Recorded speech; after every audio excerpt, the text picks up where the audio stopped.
এবং উন্নত জাতের সময় উপযোগী চারা পেয়ে থাকেন। এখন এই কৃষক যে চারা আমাদের কাছ থেকে শুনে নেয় করেছিল যে একজন সাধারণ কৃষককে আমরা কিভাবে অধিক পরিমাণ ফসল উৎপাদনে সহায়তা করব হয়েছিল, সেগুলো এখন আর হচ্ছে না। এবার চলে আসি যে দাম, তারা ন্যায্য মূল্য আমাদের মাধ্যমে পাচ্ছে, কারণ আগে তারা ফসল উৎপাদন করে এই ফসলগুলো বিভিন্ন বাজারে বিক্রি করত, যে কারণে তারা কিন্তু সঠিক দাম এবং নিরাপদ সবজির যে কার্যক্রম সেগুলো নিয়ে সঠিকভাবে কাজ করতেছি বিধায় আজকে এই মঞ্চে আসতে পারছি।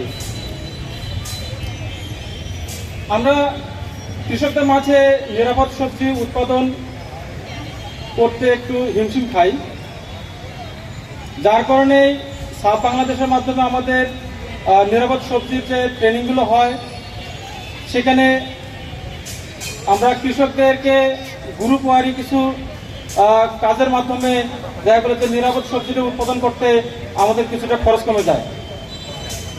গ্রুপ ওয়ারি যখন আমরা চাষাবাদগুলো করি তখন দেখা যাচ্ছে যে ক্ষতিকারক যে পোকাগুলো থাকে এই পোকাগুলো হচ্ছে আমাদের সবজিতে সহজে আক্রমণ করতে পারে না, এবং সবাই হচ্ছে নিরাপদ সবজির যে প্রক্রিয়াগুলো সেগুলো অনুসরণ করতেছে এবং হচ্ছে পোকার মানে ক্ষতিকারক যে পোকাগুলো আছে সেগুলোর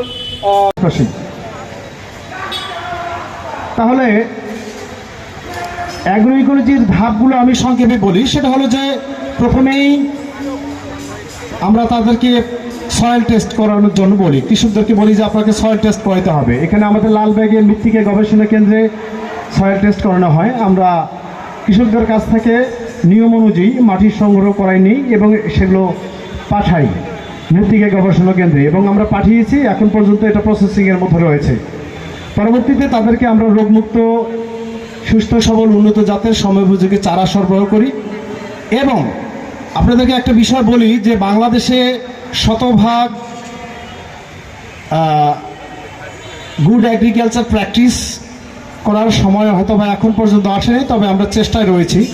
আমরা যে এখানে কীটনাশক বা ফাঙ্গিসাইড বা ছত্রাকনাশক ব্যবহার করতেছি না তা কিন্তু নয়। ভালো দাম দিতে হবে, তাহলে আমাদের নিরাপদ সবজি ঘরে ঘরে পৌঁছানো সম্ভব। আমরা যদি মনে করি যে আসলে ভেজাল মানুষকে খাওয়াবো না, আমরা যদি ভালো জিনিস খাওয়াতে চাই, অবশ্যই আমাদের রেট বাজার মূল্যের চেয়ে 5 টাকা বেশি হতে হবে কেজি প্রতি। তাহলে আমরা একদম নিরাপদ হিসাবে সবজিগুলো প্রত্যেকটা ঘরে ঘরে পৌঁছাতে পারবো ইনশাল্লাহ কৃষি বাজারের উপলক্ষে।